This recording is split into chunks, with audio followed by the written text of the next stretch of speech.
guys, it's Jenna. Welcome back to my channel today. As you guys can tell, I have no makeup on to start off this video, so we are going to be testing a whole bunch of new products together on camera. We do have some awesome releases from Charlotte Tilbury, Tom Ford. There's lots of Tom Ford eyeshadow to pick from today. I also picked up a cute little gloss set from Coquette.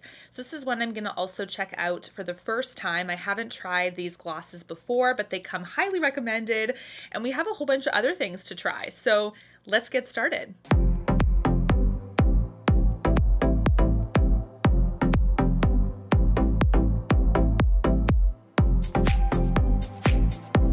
Now the first product I'm going to actually try on my face today is this new Too Faced Ultra Slim Brow Pencil. I saw this on the Sephora website actually, and since I've been such a big fan of the Huda Beauty Balm Brows, I wanted to try this one because the Huda Beauty one is also super fine. So I picked up the exact shade that I am in the Huda line, basically the same descriptive shade. So this is medium brown, and I am medium brown in the Balm Brows as well. So I know this is a different brand entirely, but I figured I would see if that would be the best way to guess that this is the right shade for me. But look how skinny, like this is a very, very skinny pencil. It actually looks like one of those pens that people have on like an iPad, you know, that's sort of what it looks like those pens that you can sign on tablets. I have no idea what they're called, but you know what I mean.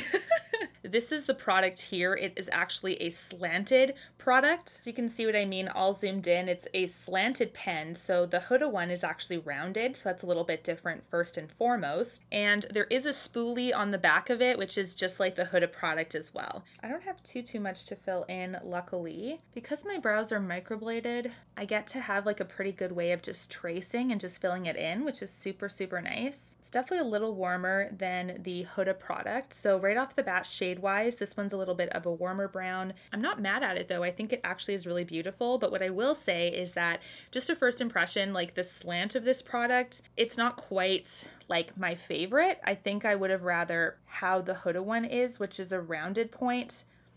And maybe it's because I'm not really building strokes here. I'm sort of just blending and filling in the sparse areas of my brow. Kind of show you a difference of how these products look. This Huda one is a lot wider, you can see, so it's a lot heavier in the hand compared to the Too Faced one. The Huda one is definitely much more precise as well than the Too Faced one. So when it comes to further detailing of the brow, the Huda one is still a little bit more detail oriented. Like the Huda one almost reminds me of those like clicky pencils back in the day. You know what I mean? It's just very, very thin.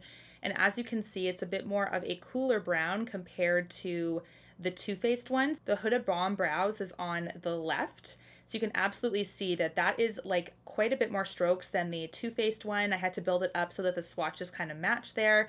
And it's a little bit of a cooler brown, which matches my brows a little bit closer. The next product I'm going to try is actually a new brow gel. This is from Charlotte Tilbury. This actually came in a PR package for me, so thank you to Charlotte and her brand for that. And I've actually tried her tinted brow gel, which I actually really liked.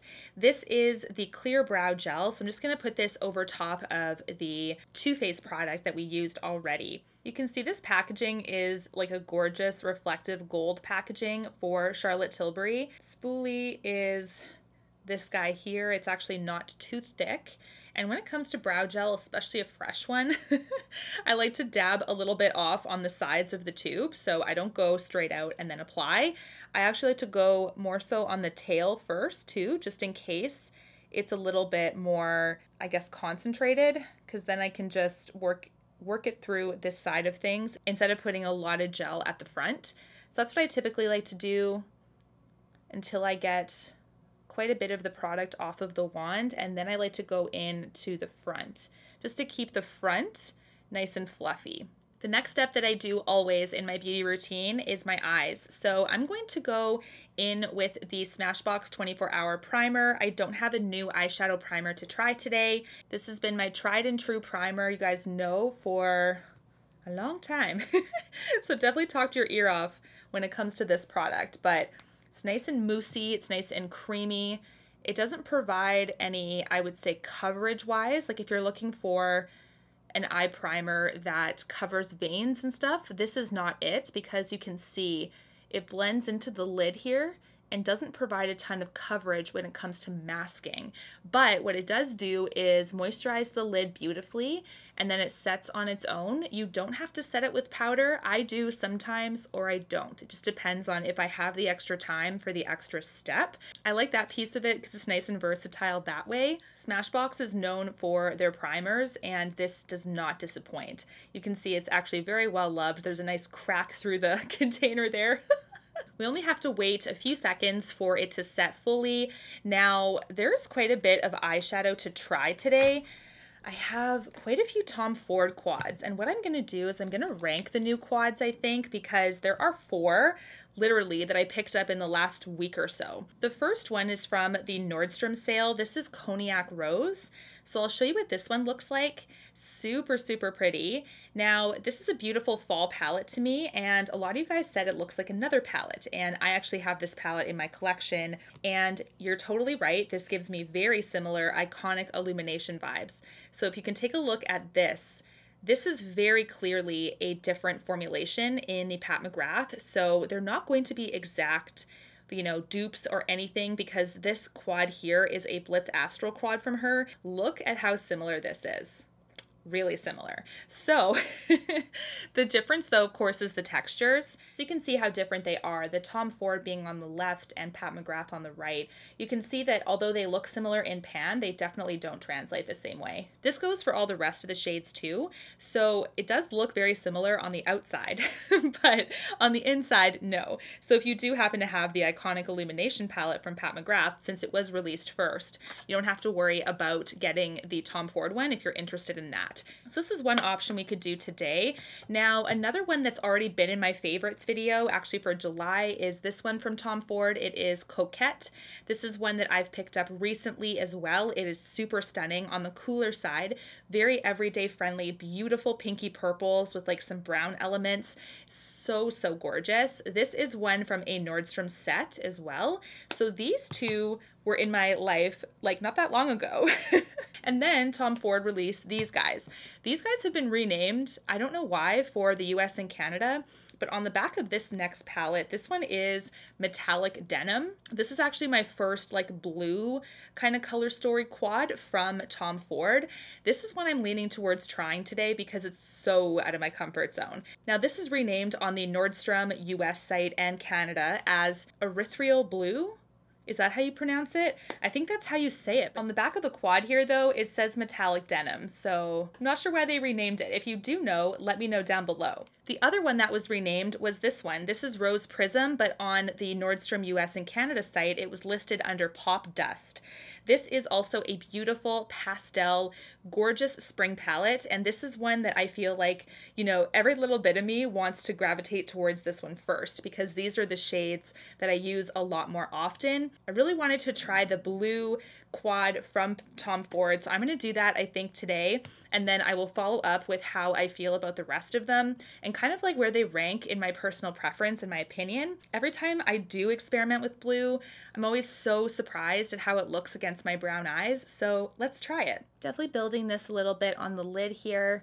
It is applying gorgeous. It's applying like the same quads that I have from Tom Ford previous. So I have a few of them. My favorite is Honeymoon, but this is very similar to how the other ones apply to me.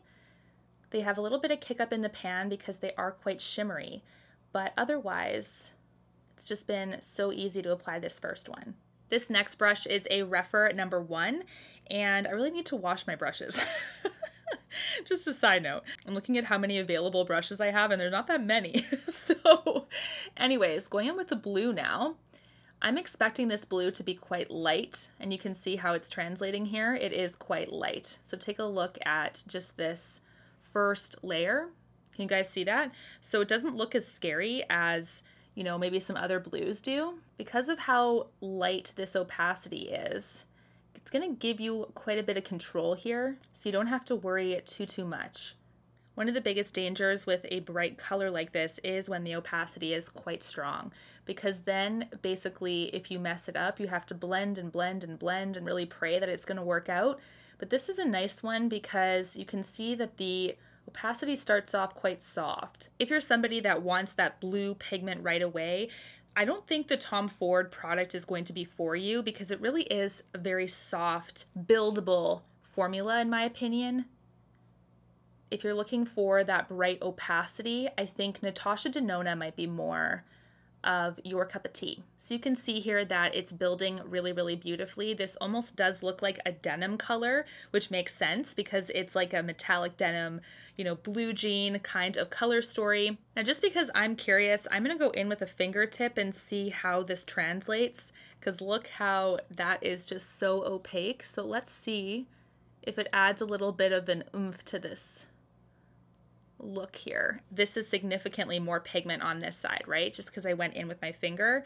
So I do know that some of you guys don't like doing this step, but if you don't mind getting right in there, it might help actually to translate some of this a little bit better. Otherwise, you can absolutely spray a brush to help get this nice rich blue to show a little bit brighter on your lid. So another way of using this palette is you can start off with this first shade like I did, and then you can go in with this second shade all over the lid, and maybe on the outer edge you can smoke out with that nice blue or this deeper like midnight blue. These are like really, really cohesive shades. So I think that would be a stunning way to wear a blue as well without having to wear it all over the lid. I know sometimes that can be a little scary. Doing a quick double check, does everything look blended? Does everything look even? This is super, super pretty, and so far, very reminiscent of the other quads I've used from him. I want to smoke this out a little bit more, and I'm nervous, but let's just see if this is going to be a mistake or not. I really hope not. This is the Wayne Goss number 20. It's a very small brush, and this is a natural haired brush.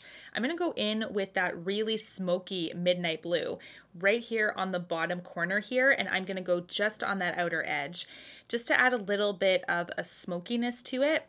Now, because I know how soft these pigments are, I can afford to go kind of lightly, you know, just a little bit nice and steady. Just on the outermost tip here is where I'm placing this. I'm looking at it and I'm kind of like, I don't know. I don't know yet if this is going the way I want it to go.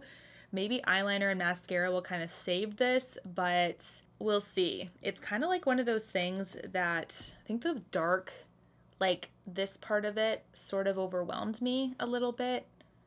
I don't know, but you have to be a little careful when placing this darker shade. Let's keep going cautiously. Hopefully the next steps can save this a little bit, but I don't know. I'm like a little uneasy with how this is going. Now, speaking of Tom Ford, I do have his double-ended liquid black liner to try. So this is in the shade 01 Deeper. There are two sized ends to this. We do have a longer one, and then on the other side, we have a shorter one, which is really nice because if you do want some more detailed work, you can use the shorter end and vice versa. Gorgeous luxury packaging with this one as well. It is very much that beautiful, reflective, brown, glossy packaging. I'm gonna start. This is very tricky to do on camera, I feel like, but I'm gonna try my best. So I'm just not gonna breathe for a sec while I put on my liner.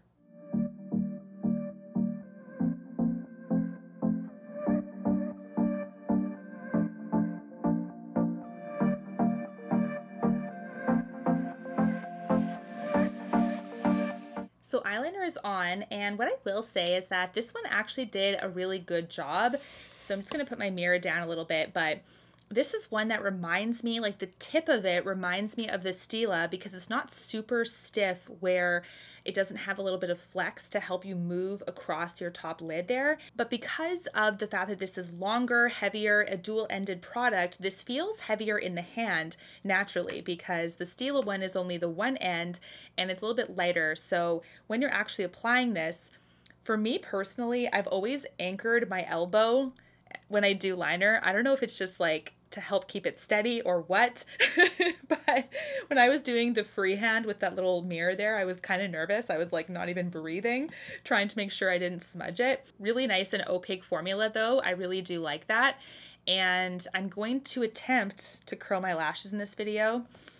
You know how big that is for me. So I'm actually gonna pull out the rougher eyelash curler and try with that one. So here we have the torture device itself. All right.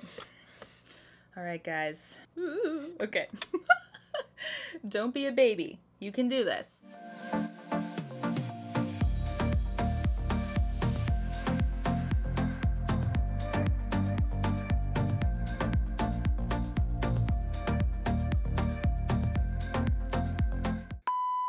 that even do anything? I'm like, I'm going so slow. Just like applying liner, I like can't even breathe. I'll keep practicing, I'll keep getting better. So the next product that is new that we're gonna try is the Tom Ford Extreme Mascara. This isn't new overall, but it is new to me. So just like the liner, this mascara came with one of the Nordstrom Tom Ford kits from the anniversary sale. So this is a really gorgeous mascara wand. You can see it's super, super pretty. And I'm just gonna start putting this product through the lash. So I definitely didn't curl my lashes that much. I think it, I mean, I need to practice because it didn't really do too much there, but that's okay. We'll keep going. We'll keep being comfortable with it. It's so hella scary to me. I don't know. I just feel like I'm gonna clip my upper lid and then it's gonna flip or something. It just makes me wanna vomit. So far so good with this guy. I'm gonna keep applying and then we will talk about the eye look all together. Mascara is on. I'm going to do a little bit of cleanup with a Q-tip underneath, but this is definitely much more of a wetter formula. It is one you have to be a little bit patient. As soon as you get to a certain level of the product, it will start to clump up. This is actually a really gorgeous, like luxury mascara. It feels very weighty in the hand. It's just a really gorgeous outer packaging. But what do you guys think? Like, do you think the liner and the mascara kind of save this a little bit? This is why I don't typically wear blue or deeper colors, because I get scared that sometimes this happens. I mean, it's just the reality of the game. I was a little bit nervous to continue filming this video because I'm like, okay, this isn't going to be a perfect application of this shadow. Are people going to get upset? And honestly, I'm going to keep it because this channel is authentically myself, and I'd be lying if I said that every single time I applied eyeshadow, I was so pleased with myself and everything worked out perfect. So you guys know I'm not a certified makeup artist. I am just someone that's a makeup lover, makeup enthusiast, if you will, in the high-end category, and it is super gorgeous so far. I think the mascara and the liner is starting to save this a little bit. Let's get into the base makeup. Now we are going to be trying the Invisible UV Poreless Flawless Primer from Charlotte Tilbury, and this is the Smoother Looking Skin in Daily Defense. It's an SPF 50. This is an interesting one. I think I showed you in my haul. It has like a side cap like that instead of a typical one. So let's see how this is gonna go. I'm going to use my hands for this. It is a like beigey color. There's a little bit of that. Do you see that on my face? There's a little bit of that like hardened product at the very end of this. So you know how it is. Sometimes it can dry at the very end. No big deal. Very smoothing for sure. No scent either, which I like. That was something I was worried about given that it's a Charlotte product. Sometimes she does have, you know, a little bit of fragrance in her stuff, even though they're really nice. I don't know. I'm a little cautious about applying so much fragrance on my skin all the time. I know some people might be totally fine with having fragrance on their skin, but I just don't. My skin gets quite red. Try to limit it as much as possible, especially in my skincare.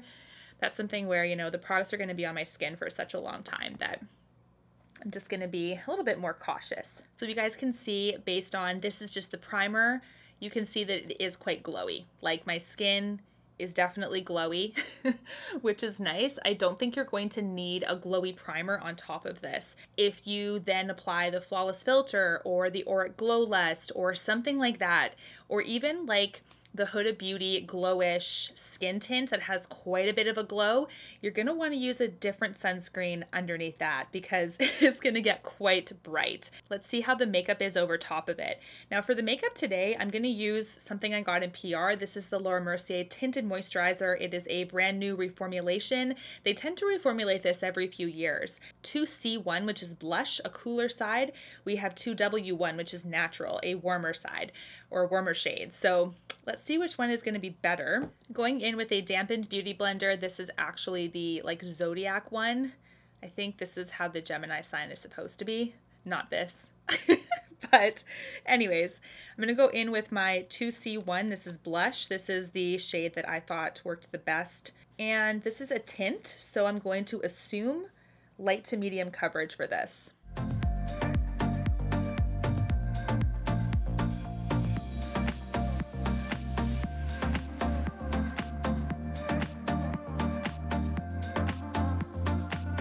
I'm gonna go in with my Pat McGrath concealer. This is super high coverage. It doesn't even feel like anything. So just make sure you're going very, very light. Like this will be all you'll need. You'll see this will spread quite a bit as I blend it out. Especially because this eyeshadow is blue, I'm noticing that it's sort of amplifying. I don't have too much blue discoloration at my eye. It sort of makes it look a little worse because you have such a deep eyeshadow that sort of looks like it's very close to maybe what the discoloration might look like. I do get a little bit of redness right there actually. Am I the only one? It just looks like it's red sometimes. Just on the bridge of the nose. This claims to be a natural finish. I think on Sephora it says that it's a matte, but I personally think that this is more of a natural finish. Like the mattes that lean more natural to me, where they're not super matte and like cakey looking, they're the mattes that I can sort of handle and deal with. Sometimes matte products can look like almost too much or too drying or too cakey or just too flat. I don't know, maybe that's just me, but I think my preference is dewy, so that's probably why. But this is one that definitely isn't one of those crazy flat matte finishes. I do have a new powder to try, and I'm gonna see how much this adds to the base makeup. We do have the Artist Couture face powder. This is the multi-use beauty powder. The shade I picked up is Creme Brulee. Now, just so you guys know, if you're interested in knowing this, Artist Couture is certified cruelty-free, and this is a 12-month shelf life. It's a gorgeous compact. It's just like a white gloss. And on the inside here, we have the gorgeous powder. So it does have a really nice like gold ring around the powder itself. Also made in the USA. You can see this might have a little bit of a yellow tinge to this powder, but let's take a look. This product is oxidizing on me a little bit, which is not happy. This is the BK Beauty 105. I'm going to be setting it with this Artist powder. Yeah, I don't know if it's just the skin tint. This is really, I don't know how much this is working out here for me today. Oh dear. So what I did was, I thought I was recording, but I wasn't recording. Oopsies. I actually took my Pat McGrath concealer, this is L5, went in with a little bit on my cheeks to kind of like mute that out. So that's kind of one thing to also, in order to save your makeup, if that happens to you, like it just happened to me, it sort of softens it a little bit if you add a little bit of a lighter concealer shade over top. And I know that's not really what we're supposed to be doing or what we want to be doing, but it does tend to make things a little bit more even. Let's continue with the rest of the face. I'm going to go in with the new Anastasia Beverly Hills Cream Bronzer. I really like the NARS one they came out with this year, so I wanted to see how this one would compare. I actually really love the outer packaging. So you can see here it has her emblem, which is the A. It almost looks like a butterfly to me, but it is the A for Anastasia, and it's sort of raised. It's not flat with the rest of the packaging, and for some reason that just adds to the luxe factor to me, even though this is a plastic packaging. Has a little bit of a plastic case over top, and then this is the bronzer untouched. Super gorgeous, almost looks like a caramel to me. The shade on the back of this says Amber, if you guys are interested. So I love, it's just like so satisfying to see an untouched bronzer like this. I'm going to swatch it here. It's very creamy, very pigmented too actually, so that's good to know. This is what the bronzer looks like. So it's super pretty. Also really reminiscent of how the NARS one feels. So this one is super gorgeous. I'm definitely going to use a sponge applicator for this one. I'm just going to place, I dabbed it so lightly. And we're just going to go in very light to start. So you guys can sort of see that's blending into the skin quite nicely. I'll of course add a little bit more. It is really glowy and pretty easy to blend, honestly. So this is a nice one so far. Doesn't smell like anything either. It is a non-scented bronzer. It's more on the warm side for sure. So let's continue with blush. Now the only new blush I have is actually from this Charlotte Tilbury Instant Look in a palette. It's the Sunset Dreamscape palette. There's also a highlight in here too, so we're going to use that as well. This is a full look in a palette, so you can absolutely use, you know, you have your eyeshadow and your bronzer as well, but I'm gonna start, I think I'm gonna start with highlight.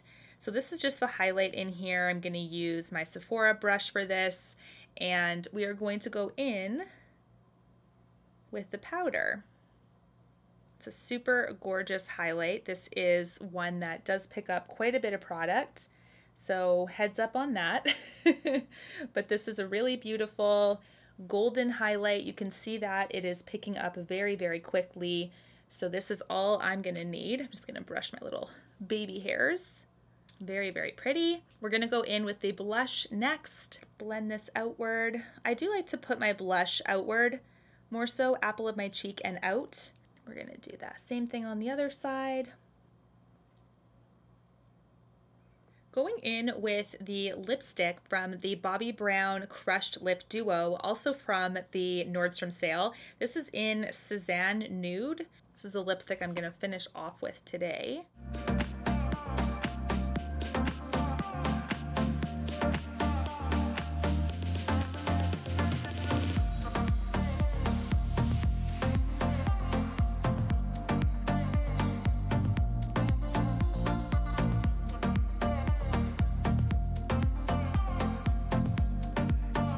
This pink is absolutely stunning. Really love that it's like a really beautiful peachy pink nude lip. It does take a couple layers to build on your lips because it is more of a medium opacity. Now here we have the Kosas lip oils. This is a very interesting cap. I'm going to show you guys. So here you can't really tell, right? But look at this part of it. The cap is so strange. Like you would think that's 3 caps or something, but this is 1 cap with like multiple edges and corners. So this little mini set comes with, this is called the Undressed Collection. It comes with Unzipped, which is a milky pink champagne, Unhooked, which is a creamy rosy beige, and Unbuttoned, which is a soft warm blush. So I think I'll swatch them all so you guys can see them for sure. But these are their lip oils. They come very highly recommended from you guys. First up, we have Unzipped. It's that gorgeous, like soft light pink. Then we have Unhooked, which is in the middle, and Unbuttoned on the far right. These are gorgeous, gorgeous colors. I think with my lipstick though, I'm going to use Unbuttoned today, which is the soft warm blush.